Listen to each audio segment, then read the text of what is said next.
সেই প্রেক্ষাপটে বিকল্প নাই এবং আমরা উত্তরোত্তর উন্নয়নের জন্য উন্নতির জন্য আমরা সবাই আমাদের স্কিলটাকে ডেভেলপ করতে চাই এবং সেই প্রেক্ষাপটে আমাদের এই প্রশিক্ষণ গ্রহণটা দরকার, রিফ্রেশ করাও দরকার, কিছুটা আস্থারও পড়ে। সময়ের প্রেক্ষাপটে প্রযুক্তির অন্তর্ভুক্তির কারণে প্রশ্ন এবং প্রশ্নের উত্তরের ধারাবাহিকতা চেঞ্জ হয়। অনেকগুলো জিনিস আছে যেমন আগে হয়তো বিস্তারিত ব্যাখ্যা করতে হতো, এখন একটা ছোট করে উত্তর দিয়ে দিলেই হয় যে আপনি একটু প্ল্যাটফর্মটা অনলাইন দিয়ে দেখে নিয়েন বা আপনারা নেট থেকে সার্চ করে নিয়েন, আর আগে হয়তো এটাকে ব্যাখ্যা করে বলতে হতো। তো যেটাই হোক না কেন আমি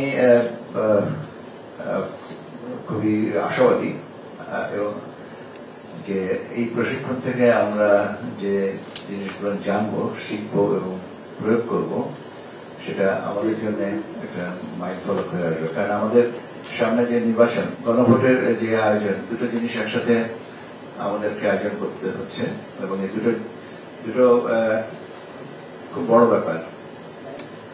একটা পরিপূরক এবং এই পরিপূরকের বিষয়টাকে কমপ্লিমেন্টারি যে আসপেক্টটা আছে সেই আসপেক্টটাকে কিন্তু প্রচারণার সাথে আপনাদের একটা প্রচন্ড রকমের ভূমিকা আছে, পজিটিভ ভূমিকা আছে।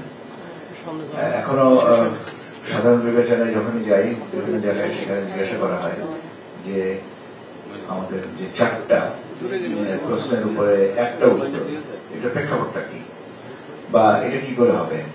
তো এই সম্পর্কে আমরা আরো আলোচনা করবো। আমি ছোট্ট করে একটা উদাহরণ কথাটা বলি। যখন এই জিনিস এই উপদেষ্টা পরিষদের বৈঠকে আলোচনা হচ্ছিল তখন আমাদের ওয়াহিদুদ্দিন মাহমুদ স্যার খুব একটা সুন্দর কথা বলেছিলেন যে আমরা একটা রাজনৈতিক দলের 25টা 30টা 20টা ম্যানিফেস্টোর প্রস্তাবনা থাকে, আমরা কি সবগুলো নিয়ে সমভাবে সমর্থন করি? না, হয়তো 20টার মধ্যে 15টা করি, 5টা বিরুদ্ধে আপত্তি থাকে, বা হয়তো দেখা যাচ্ছে 12টা করি, 3টার মধ্যে মানে 50-50 আর কিছুতে আপত্তি থাকে। কিন্তু আমরা টোটাল প্যাকেজটাকে দেখি, যে প্যাকেজটা দেখে তারপরে একটাকে তুলনামূলকভাবে আমরা আমাদের সিদ্ধান্তটা পাই।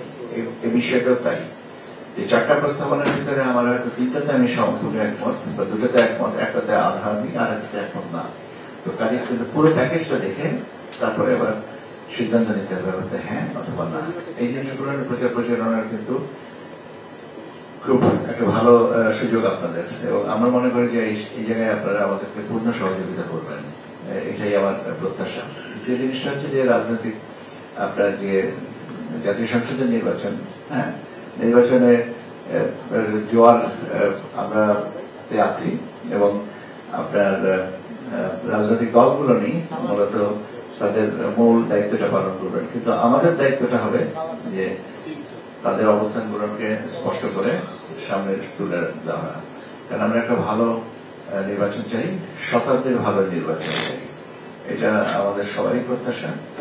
আমাদের মাননীয় প্রধান উপদেষ্টা এটা নিজেও বলেছেন বারবার করে, এবং আমরা সবাই এটার সাথে অঙ্গীভূত, আমরা এটাতে প্রমিস বাউন্ড, এবং আমি এই প্রশিক্ষণের মাধ্যমে এইটা আরো স্কেল আপ হোক, এটাই আমার প্রত্যাশা। আপনাদের সবাইকে শুভেচ্ছা জানাচ্ছি এবং আজকের এই আয়োজন সার্থক হোক, শুভ হোক, সবার জন্য অসম্ভব আন্তরিক অভিনন্দন। ধন্যবাদ আপনাদের সবাইকে। আসসালামু আলাইকুম।